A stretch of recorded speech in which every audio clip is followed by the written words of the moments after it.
Welcome to the show. That's Trav. I'm Drew. And I'm Trav. This is the Overdue Homework Podcast, and as always, we are here to give you our opinions on 80s and 90s media. Do not forget to contact us. You can contact us at podcast@overduehomework.com. Socials? Socials, Trav? Instagram and Facebook at Overdue Homework Podcasts. And if you're not already following our YouTube at Overdue Homework Podcast. Do it to it. If you're watching this video, thank you very much. If you haven't watched this video yet, go do it. Go do it. Like and subscribe, all of that fun stuff. You know how it is. You've watched YouTube before. Like and subscribe. Leave a comment how you like my surfing shirt for Point Break. I'm just wearing a black sweatshirt, so leave a comment on my black sweatshirt too, I guess. Trav? How are you doing? I'm doing super good, Drew. I'm excited to do this movie. The Sways is back. You know I'm obsessed with Sways. Keanu Reeves. This is the third of 3 movies in a row that I had not seen that have all been bangers. And I'm about to point something out crazy to you. So The Rock gave us possibly the best car chase scene we've seen in the podcast entirety. Yes. Followed by They Live, giving us hands down the best fight scene we've seen in the entire podcast. It's certainly way up there. And now Point Break's about to give us the best on-foot chase scene that we've seen in the entirety of the podcast. We will definitely talk about it when we get to it in the podcast, but damn. Lots of good chases going on. Lots of great chases going on. But how you doing, Drew? I'm doing really, really good. I noticed that you're wearing jeans today. I am. You never wear jeans. I don't. Never ever jeans. So that's how I know jeans are officially back. Jeans are officially back, folks. Literally, my coworker said, "Are those blue jeans?" When I was trying to say it, he's like, "I have never seen you wear." I said, "Yes, I do normally wear sweatpants, but the shirt I'm wearing on top would not go with sweatpants, so I had to whip out the jeans today." Jeans are back. I don't know, all of like Evelyn's friends, and not Evelyn because she hates the way they feel, but jeans are back. All the kids are wearing jeans. And luckily, my jeans are in great condition because I do not wear them often.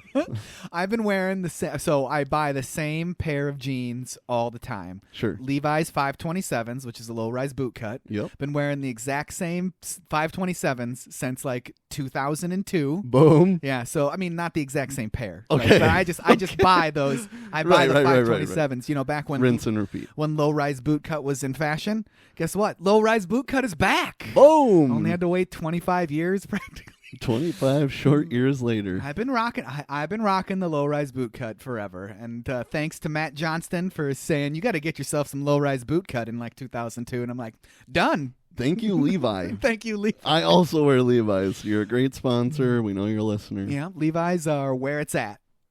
Where it's at, I guess. I don't know.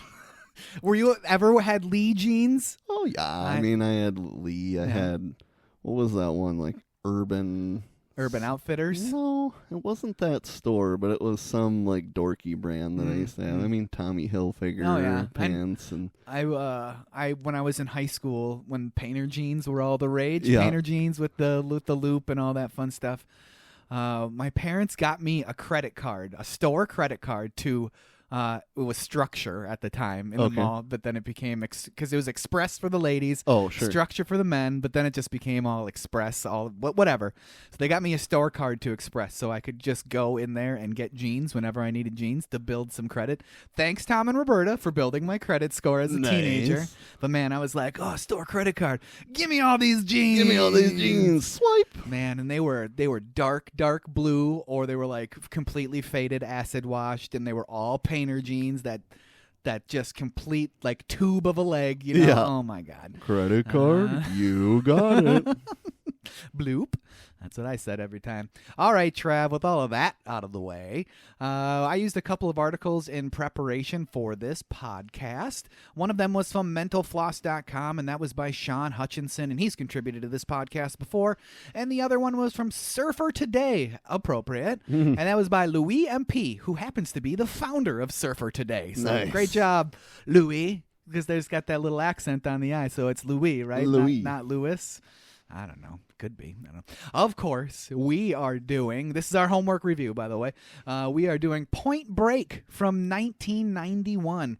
Interestingly enough, the production for this movie took literal years. The movie was originally set up to go into production in 1987 with Ridley Scott at the helm. So, right. Ridley Scott of Aliens fame, Alien fame, and Blade Runner and all that stuff. Before the producers backed out after losing the rights to the film, that's a problem, I guess, if you want to make a movie. It was picked up again and completed 4 years later when James Cameron and his then wife, Catherine Bigelow, were looking for projects for Bigelow to direct. So basically, hey, I'm James Cameron. My wife wants to be a director. I'm going to make her a director. Yeah. We're going to choose some scripts and all that fun stuff. And interestingly enough, Cameron and Bigelow rewrote this script 2 times before they actually put it into production. So, James Cameron, he's got his touch on this. You can kind of feel it, right? Yeah. He's got some good cinematic storytelling. Yeah. Directed by the aforementioned Catherine Bigelow, screenplay by W. Peter Luff, story by Rick King. The story was conceived in a very appropriate place. Co-producer Rick King also has a story by credit in the movie. First came up with the idea for the movie while lounging on the beach. He had been given an LA Weekly article about Los Angeles being the robbery capital of America, and he dreamed up a movie about an FBI agent infiltrating a surf gang that robs banks to fuel their fun. There you go. Just right there. Bam. Damn. I read another thing in a different that I'm not crediting on this because I don't believe it, but it said that this movie was originally supposed to be about skateboarders and not surfers.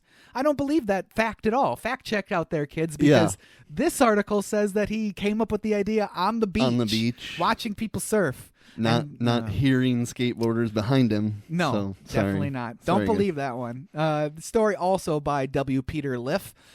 Produced by Peter Abrams and Robert L. Levy, starring Keanu Reeves as FBI agent Johnny Utah, Patrick Swayze as Bodhisattva, I don't know how to say that word at all. Gary Busey as FBI agent Angelo Pappas. That is a name. I love that name. Angelo Pappas. Lori Petty as Tyler Ann Endicott. John C. McGinley as FBI Director Ben Harp. He is the character you love to hate in this movie, that's for sure. James LaGrosse as Roach, John Philbin as Nathaniel, Bo Jesse Christopher as Gromit, Lee Tergesen as Rosie, Vincent Klein as Lupton Warchild Pittman, Chris Peterson as Bunker Weiss, Dave Olson as Archibald, Anthony Kiedis as Tone, Galen Gorg as Margarita, Sidney Walsh as Miss Deer, Mike Genoese as FBI Director Corey, Jack Keller as FBI Technician Halsey, Tom Sizemore as DEA Agent Dietz, uncredited, interestingly enough. That's Dietz. Tom Sizemore, R.I.P. Cinematography by Donald Peterman, edited by Howard Smith, music by Mark Isham, produced by Largo Entertainment and Johnny Utah Productions. I feel like that production company may have been created to produce this movie. Hey. Distributed by 20th Century Fox, release dates July 10th, 1991 in its premiere in Westwood, July 12th, 1991 throughout the whole of the United States of America. It had a budget of $24 million, a box office of $83.5 million. That is $198.6 million in 2025. Nice. I got a Friends fact. It's been a while since let's our hear Friends it. fact. Slap me. Roach in this movie, I'm a 99% sure is someone who dates Phoebe in an eventual episode, and she asks what he does for a living, and he says, I write pornographic novels for children. Oh, they're wildly inappropriate. That is a brutal thing to have in a comedy, if you ask me. And his face is one I don't seem to forget, so I'm pretty sure it's Roach. I'm pretty sure. But if anyone wants to fact check me, do it. I'm fact checking you currently on the thing right here. Let's see. Let's go to Friends. We're fact checking. Fact checking. Like one of the newer seasons. It's not on there. No, I totally believe you though, Trav. Just because it's not on there. It's true. Totally true. So, Trav, thank you for that Friends fact. It's been far too long since that Friends fact. Yep. And with that, dear YouTuber, we bid you adieu. But don't be forgetting to be continually checking out our YouTube channel. We might have a little surprise for you.